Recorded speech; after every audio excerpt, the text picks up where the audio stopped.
Before I step outside, I size up every option, eyes cut every direction. It's like guard or guns, which is better protection. Can't decide, that's a hard one. Hey yo, LAZ, man. Peace to the God born in the whole Elizabeth, New Jersey. If you from Elizabeth out there, make sure you get in them comments and let me know what block, what street, what Ave you reppin'. You heard? Comment gang, you already know I need y'all to get silly on this. And that's a whole fact. But yo, if you new to the channel, make sure you hit that subscribe button. Make sure you hit that bell so you don't miss nothing I drop. You heard? And if you a binge watcher, make sure you go to that playlist I got called New and Recent Episodes Only. I got literally 400 stories on there. You heard? I'm different with this YouTube thing. Z-Man Suicide Polo with the ski man running around the hood like He-Man at 3 a.m. with 3 swams looking for a dude that ran off with 3 grams. It's summer, your window already open, you gonna hear them 3 blams. But yo, peace to the gods and the earths. If you G-O-D out there, make sure you get in them comments and rep, you heard? If you need promo, send me an email at the genpopllc@gmail.com. You want to send a Cash App donation, hit me at $ genpopfam. Rest in peace, Lee. Lee sold the park to the Haitians before he went to prison. He thought he was going to do like 20, 25 years, so he sold the park. When Lee was here from a pill, Lee came back home and he wanted the park back. And that's where all of it started with the park. He went to take it by force, and they was going back and forth, bodies dropping all the time, people getting shot. I'm talking about, yo, we used to be with the Haitians so bad, bruh.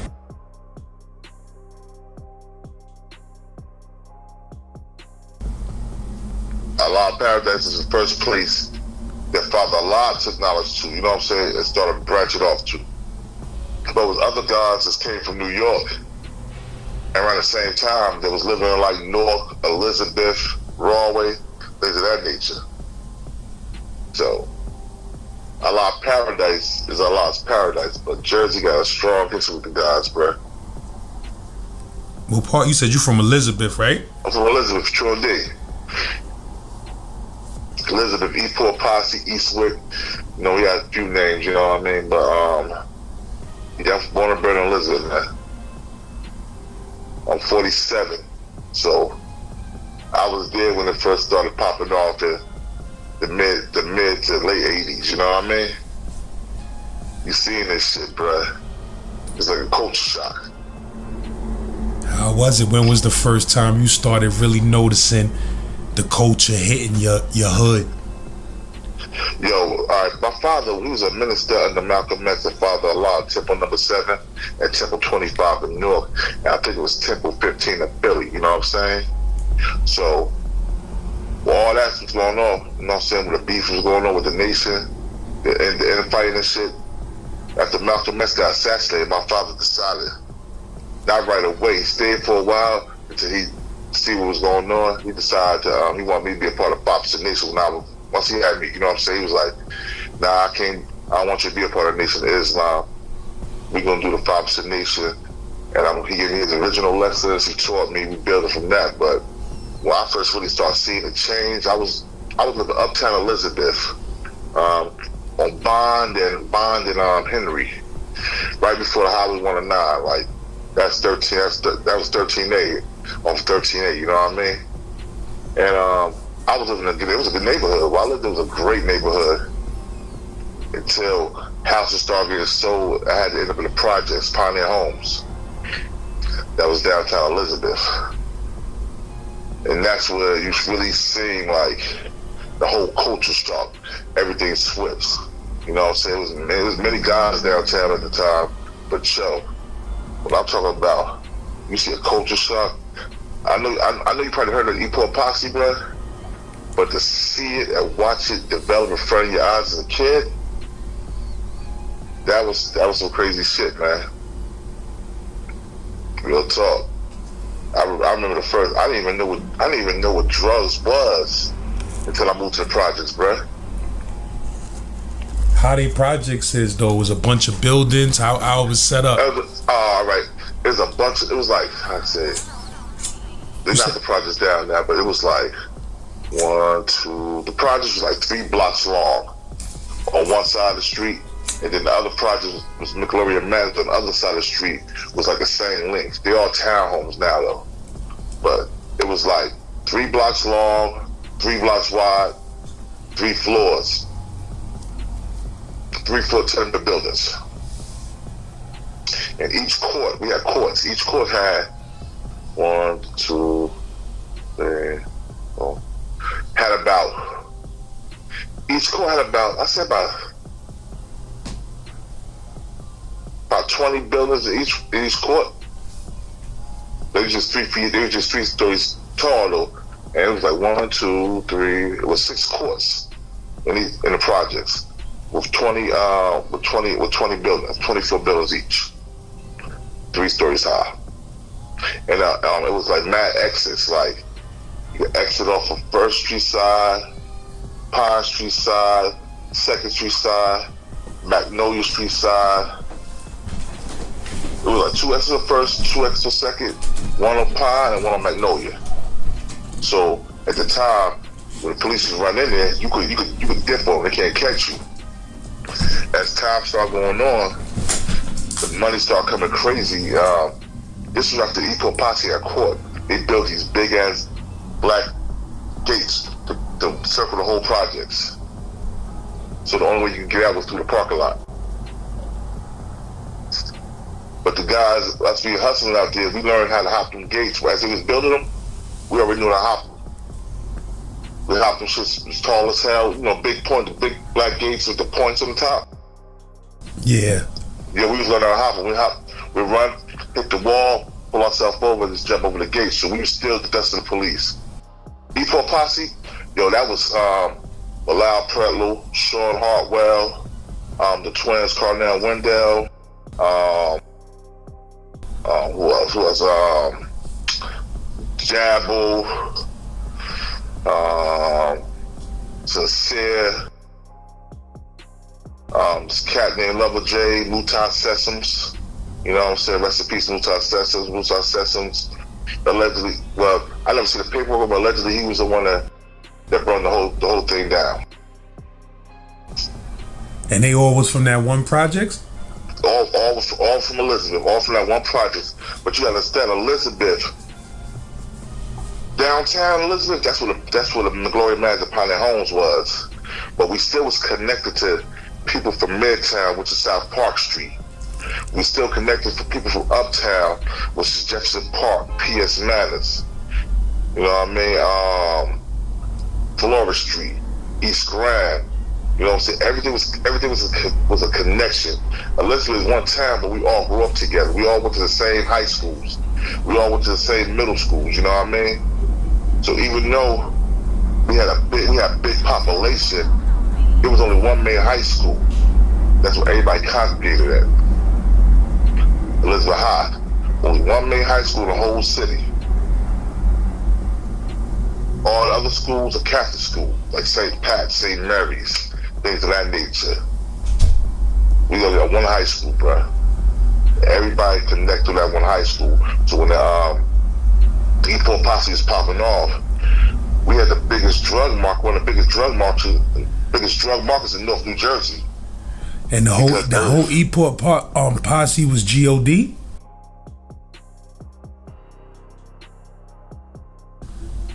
No, it was like 4 members of the E4 Posse was G.O.D.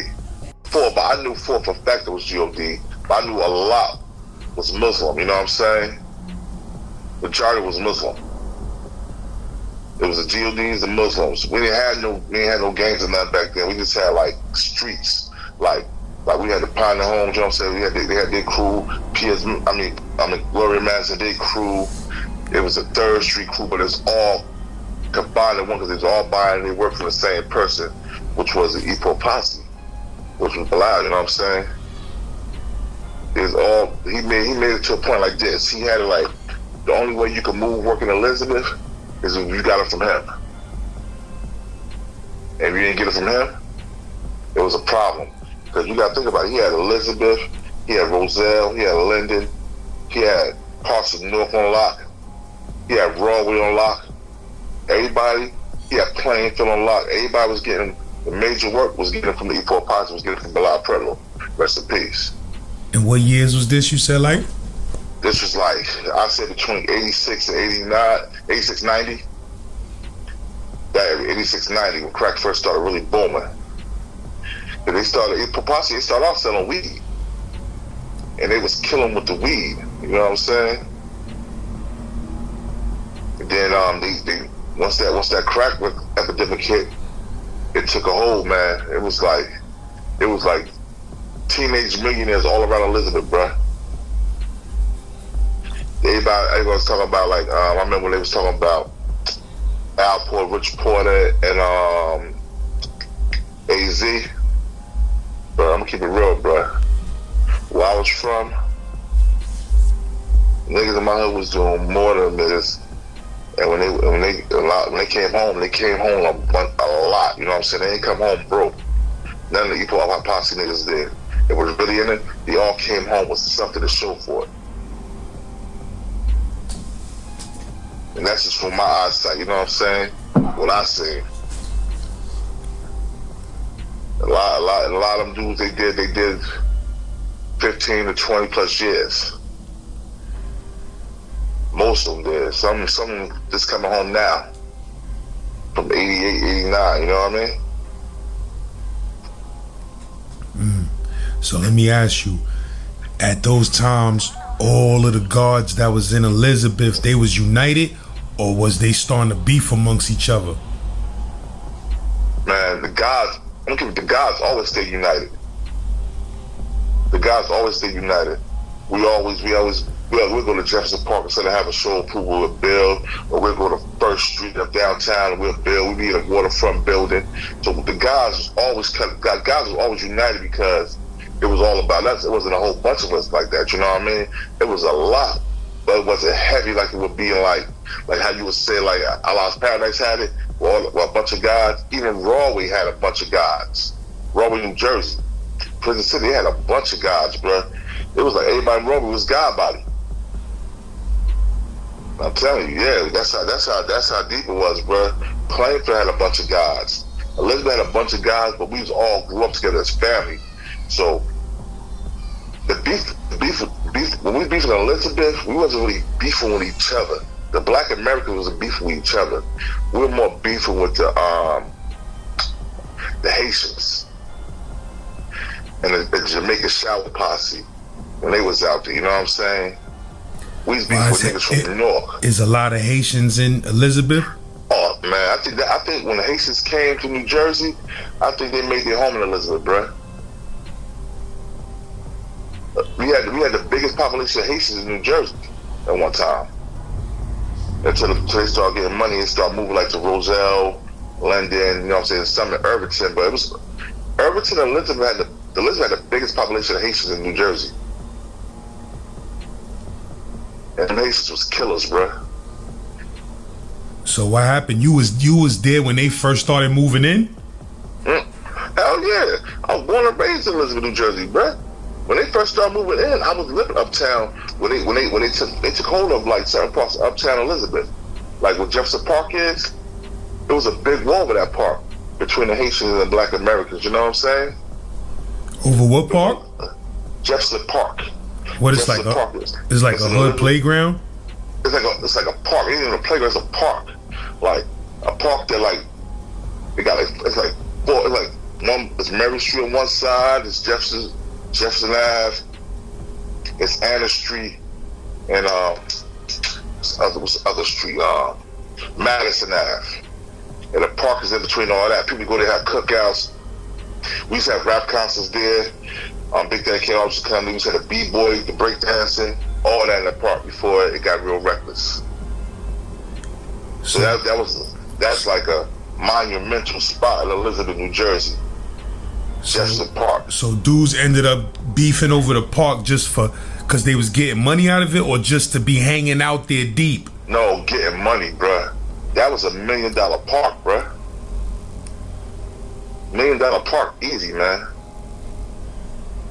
$1 I can't even say now. If they was making a couple of mil a week, that's just me guesstimate. You know what I'm saying? That's how much money was in that park at that time, bro. All the customers came to that park to cop. Yeah, most of the customers came to that park to cop because it was, like I said, it's a 4-block radius. So they was cutting off money that was going downtown to midtown or downtown, and they was cutting money that was going further uptown. They was right in the middle where everything was coming uptown. Right in the middle. You know how you say how can I say it? You know how Central Park is, right? It's nowhere near as big as, you know how Central Park is, right? And how it's different exits for that shit, right? Yeah. And how you have to go across Central Park to get to another side of town. Mm-hmm. Another side. People have to go through Jefferson Park to go cop someplace else. Either way, no matter which way it's coming from. You know what I'm saying? So by the time they went to cross, they was like, man, we might as well get in here. And that started a lot of beef. Because I'm gonna tell you, when the Haitians came and we used to crack on them everything, man. Like, I grew up with the Haitians, I grew up with a lot of them, cool with a lot of them, but there was a lot that I was cool with the ones that were raised with me, you know what I'm saying? They was cool. It was the ones when they brought their family in from Haiti, that came in when we was like in middle school and shit like that. They was doing all the killings. They was doing all the killings. It wasn't the ones that we grew up with, but say it was the ones that they family members they brought in. You know, if you understand what I'm saying. So they was bringing dudes straight from Haiti and they was wilding? It was wilding, bro. It was wilding. They was the aggressors first over the park? I'm gonna say it like this. Rest in peace, Lee. Lee sold the park to the Haitians before he went to prison. He thought he was going to do like 20, 25 years, so he sold the park. But he wanted to be in his case on appeal. When Lee beat his case on appeal, Lee came back home and he wanted the park back. And that's where all of it started with the park.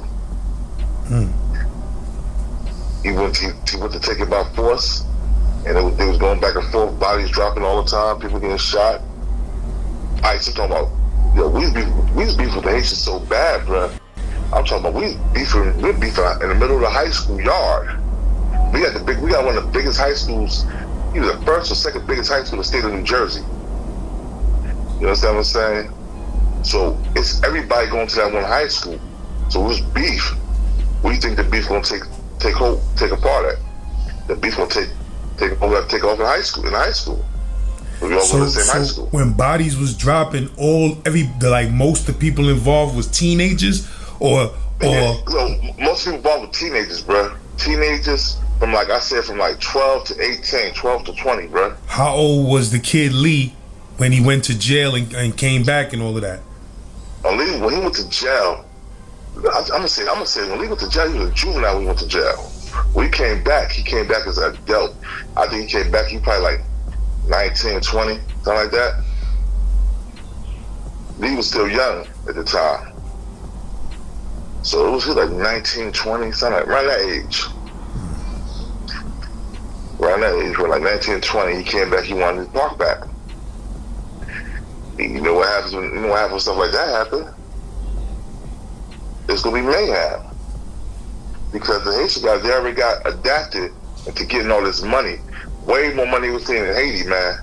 Way more money was seen in Haiti. They came from Haiti, barefoot of damn near, to become millionaires. In a short amount of time. So it was mad Haitian dudes out there that was getting stupid money? Hell yeah, bruh. There was a couple of American dudes that hung with the Haitians too. You know what I'm saying? They grew up with them. You know what I'm saying? Like I said, the park, it was birthed for, we all grew up there. You know what I'm saying? The Haitians, the blacks, the Puerto Ricans. And it was, Haitian, black, and Puerto Ricans at the time, heavy. And Dominicans, but the Haitian, blacks, and Puerto Ricans was heavy around that area. So we all went to the same, we all grew up together.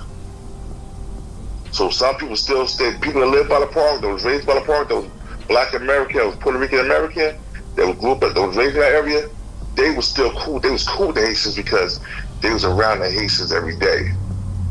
You understand what I'm saying? They all lived there. Before the Haitians came, most people that's hustling the park was coming from like blocks over and hustling there. Maybe two blocks away from the park. Instead of hustling where they from, they hustle right in the middle of a park because it's an open market. Everybody can get money at one time. Now, the customers was mostly what? Black, white, what? Customers mostly black man, black and Spanish. That's mostly black and Puerto Rican, man, but mostly black. That crack epidemic for the blacks, man, in Elizabeth, man, was horrible. We thought it was bad when that dope epidemic was popping like that. You know what I'm saying? How many people was addicted to dope? Because a lot of dope fiends at the time too. But when that crack hit, dope heads became crackheads too.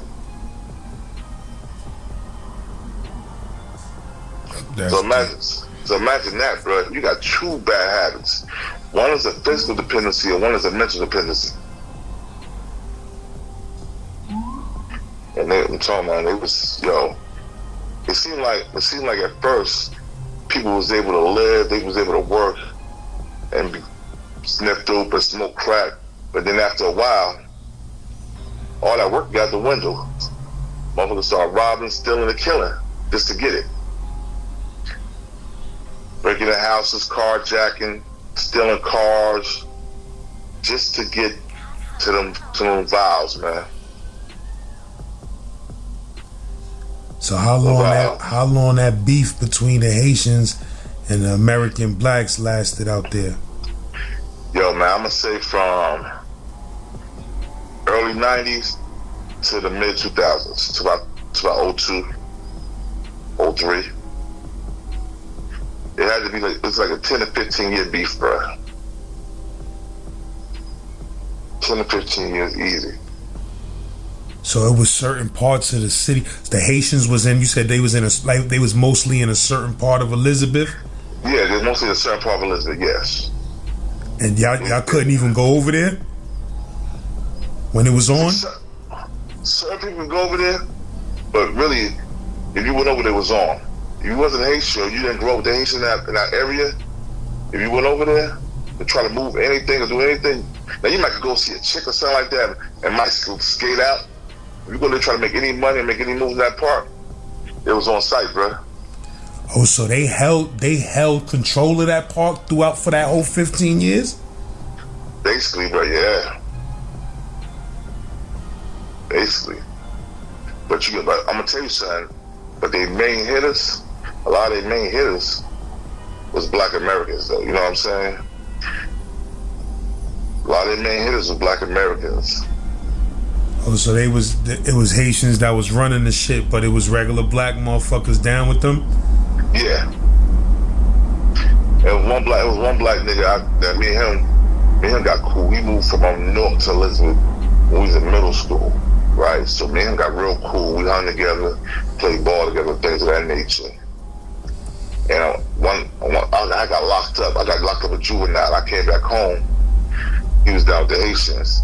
Me and him still was cool, but when I said him and the head Haitian, they was like, I think they was partners, yo. They had matching Beamers, matching Benzes, all that shit, bruh. That's how close they was. So he was like the only black, him and this other cat named Little Phil. He did 20 years in New York though. They call him Panther. He was like one. He has his own set. He has his own set around New York. You know what I'm saying? But he's from Elizabeth too. But he held the park down with the cat Bilal, the other cat Clifford. You know what I'm saying? Clifford was the Haitian dude, but Clifford was like, it was like I don't know if they call them partners or they was just his right hand and left hand. You know what I mean?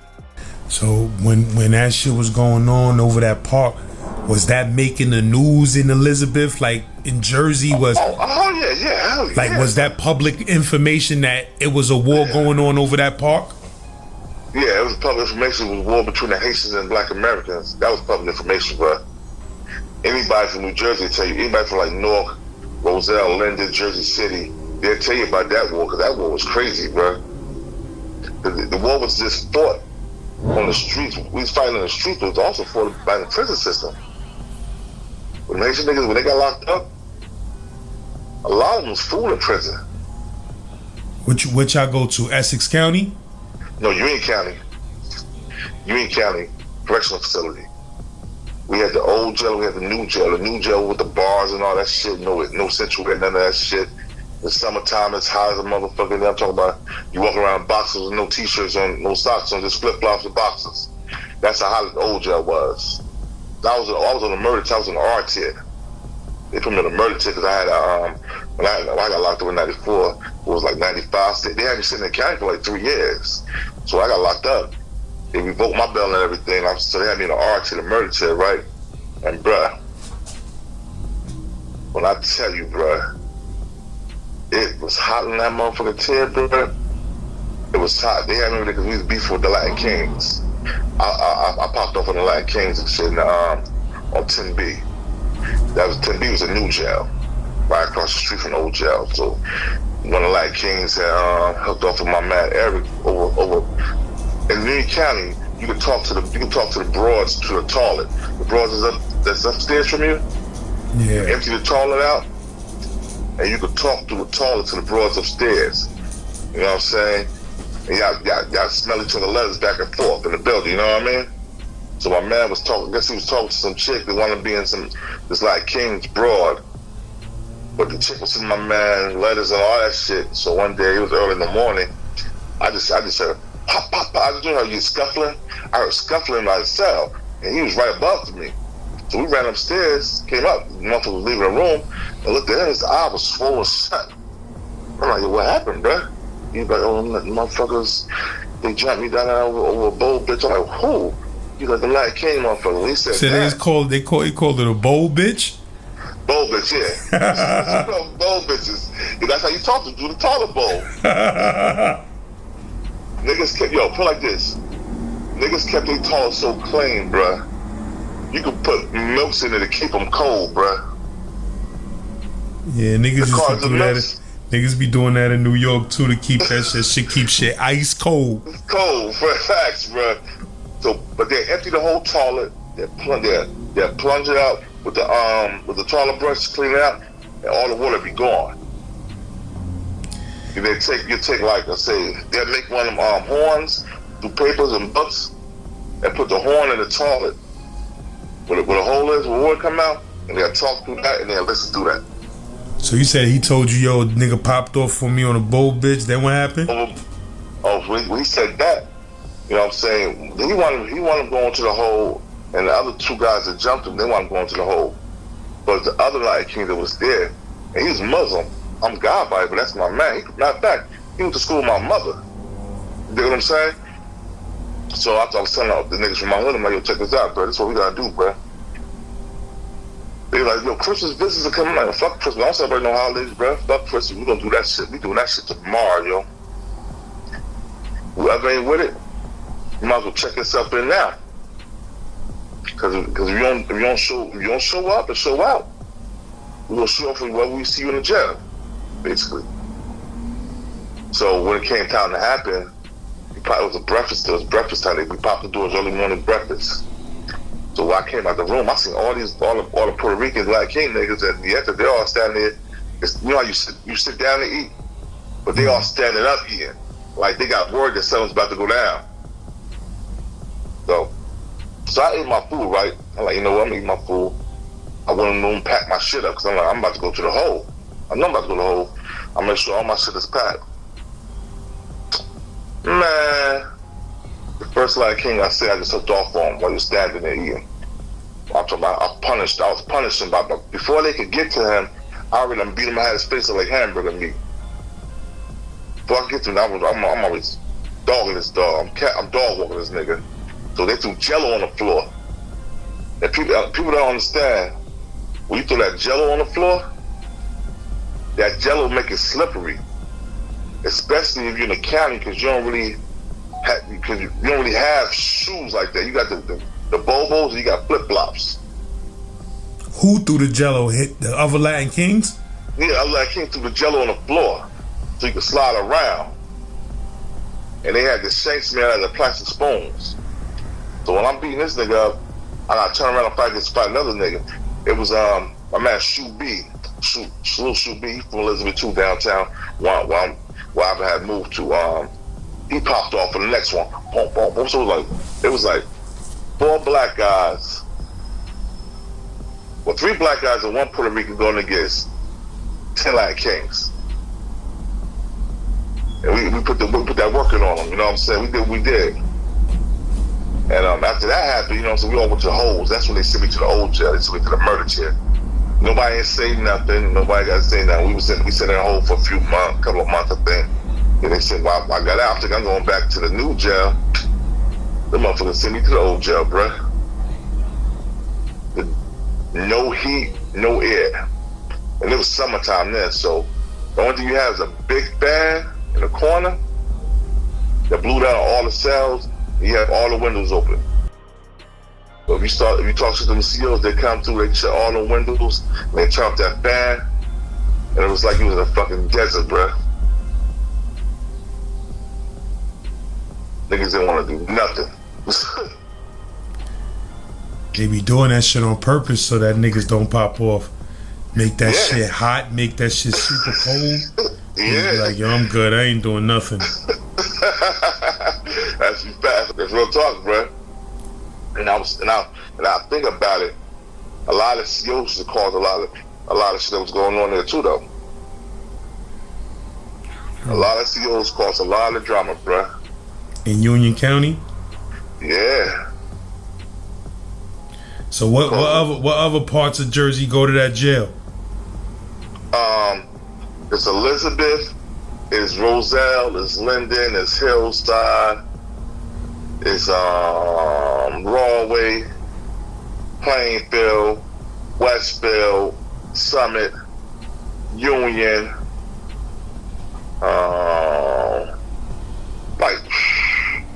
man, Union County got mad counties in it. Any part of Union County, but the major ones is Elizabeth, Plainfield, Broadway, and you can say Linden. Elizabeth and Broadway get along in that jail? We get along for the most part. We get along more in prison. Like with me, I got along with a lot of Broadway cats because a lot of Broadway cats was God body. But then also, the reason Elizabeth and Broadway do get along because Elizabeth and Broadway, most people live in Broadway are originally from Elizabeth.